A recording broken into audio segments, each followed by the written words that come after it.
explain how I make to a perfect cup of coffee in the mornings.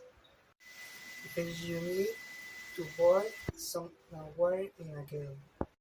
Then put 1 or 2 spoons of coffee in, into your favorite cup. Next, pour in the hot water in a carefully into the cup and mix with a spoon. After that, add some milk or sugar if like it sweet. Finally, it cool down uh, in a moment and enjoy drink. Thanks for watching. Uh, that's how I make morning coffee.